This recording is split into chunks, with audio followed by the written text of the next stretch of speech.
Welcome to Rooted in Gardening.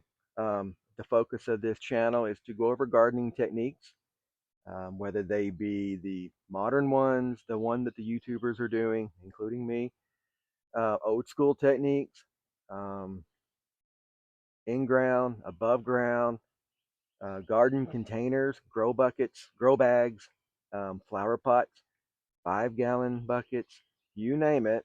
We're going to walk over the steps on how can I grow something if I don't have the space, if I don't have 5 acres.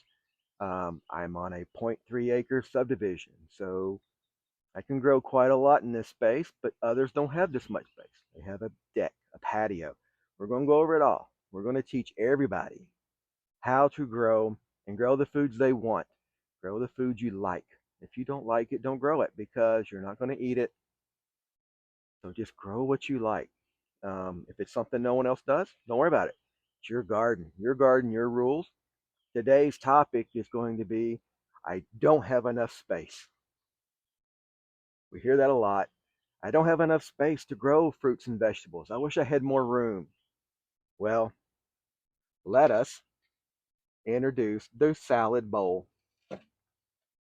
What these are just pots. These happen to be 12-inch diameter ceramic pots that I grow lettuce in. I come out the back door, pick what I need for the day or for dinner, and then I leave the rest to continue to grow. Now, how do we grow lettuce in a bowl? Well, first you want to put in your potting soil. I recommend that you buy a potting soil that has some type of feeding in it, some type of fertilizer. You don't have to buy the name brand. You don't have to buy organic. You buy what you can do. I would be a little leery of the cheapest of the potting soils, not because they won't grow um, your flowers and vegetables, but the leftover material in the bag, you may come back to it in a week and it's going to have mold in it or fungus where the wood wasn't completely dried and decayed. It was bagged maybe a little early. Um, these are stay green, I believe. So it's not the Miracle Grow. It's probably the second level down. I do buy the big bags because I have a lot of pots. But once we have our bowl, once we have our soil in it, then we're going to need our lettuce.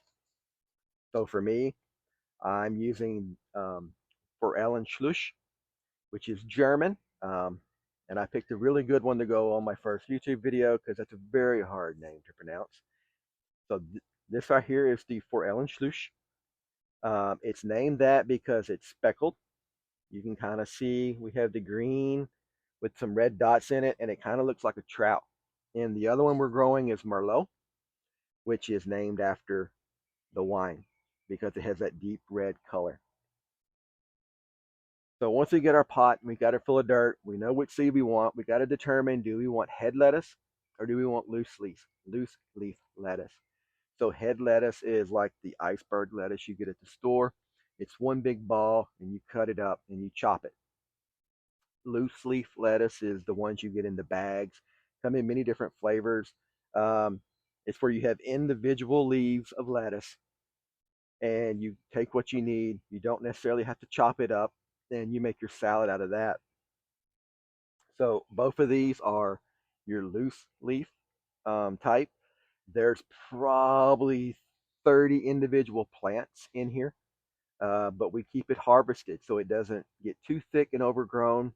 So all of these guys can live in harmony with each other. So once you get your bowl, you're going to apply some water.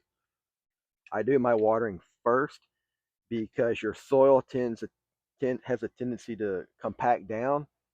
If you put your seeds in first, it may pull the seeds in too far, so they may not get enough light to germinate. You'll still get some lettuce, but I've found that if I water first and then seed, I get a better germination. So I'm putting in about a tablespoon of seeds, and I'm just scattering them all over the surface. And then when I'm done, I'm just going to use my fingers, and I'm going to rake them around. Some of them will get covered. Some of them are going to be still on the surface. It's okay. The light will germinate these and they will grow and their roots will go down. Once we're done with our seeding, then we need to discuss about temperatures because right now it is the 1st of June. I'm in zone 7B, right up on the Tennessee Kentucky border. And summer is my enemy when it comes to lettuce. So if you're in zone 7 and higher, then a lot of your lettuces are going to not appreciate summer. What will happen is the leaves will start to turn bitter, and you'll start to see them bolt. Bolting is when your lettuce plant will actually send a stem up so it can flower. And then once it flowers, its goal is to make seeds, and then it's going to die off. So we want to prevent that in the summer.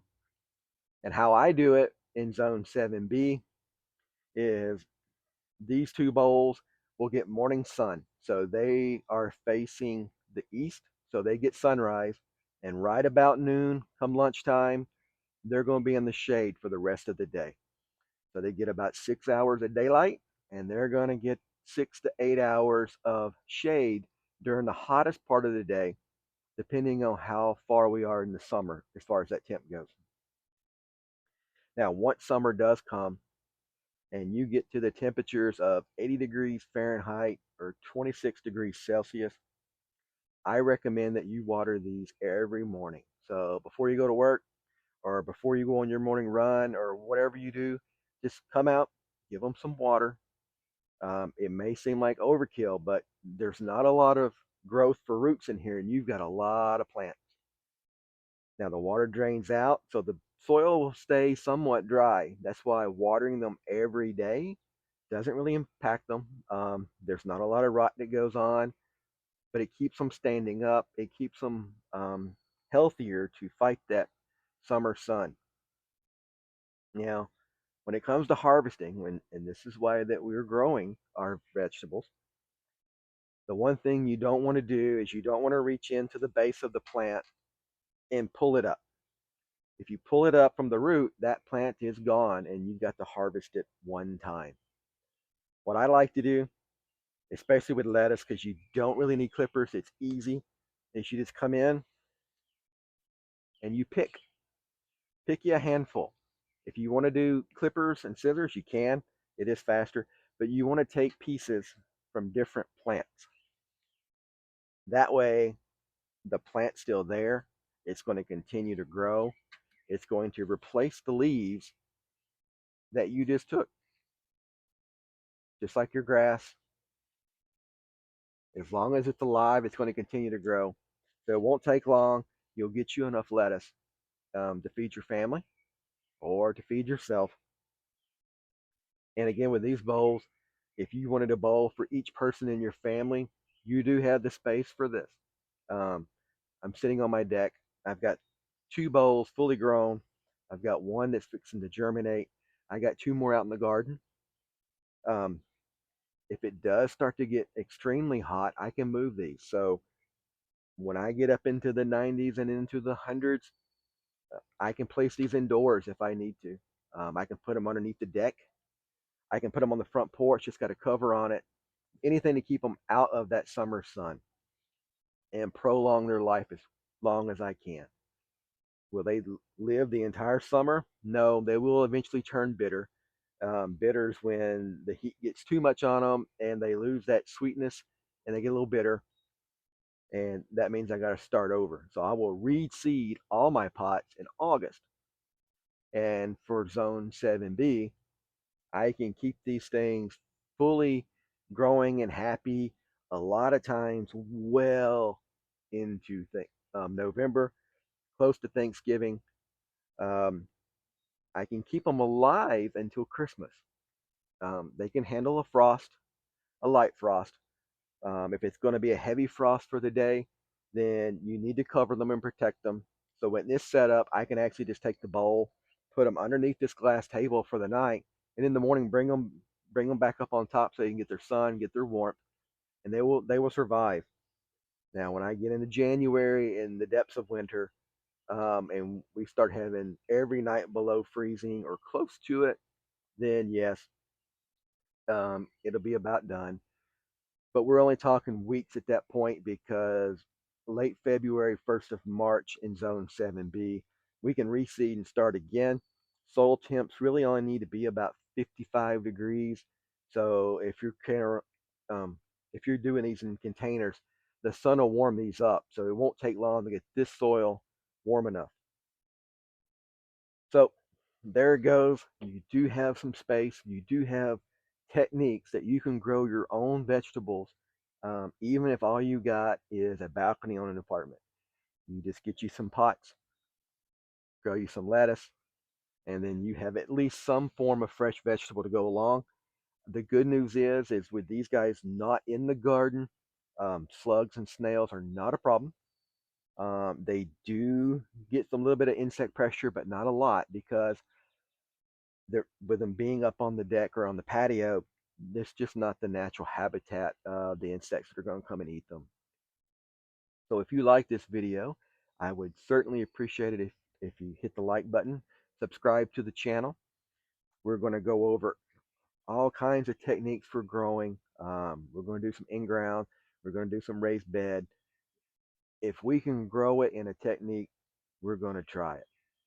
And we do that because not everybody has the farm, but everybody should have access to fresh fruits and vegetables. There's plenty of types of tomatoes that we can grow on a patio. We're going to go over those. Um, the plant is already on this deck, and it's got some green tomatoes on it. So that'll be the next video once those tomatoes ripen. So you can kind of see them and get fresh tomatoes from a pot that you don't have to cage or stake. But thank you for watching. Welcome to Rooted in the Garden, and we look forward to seeing you again.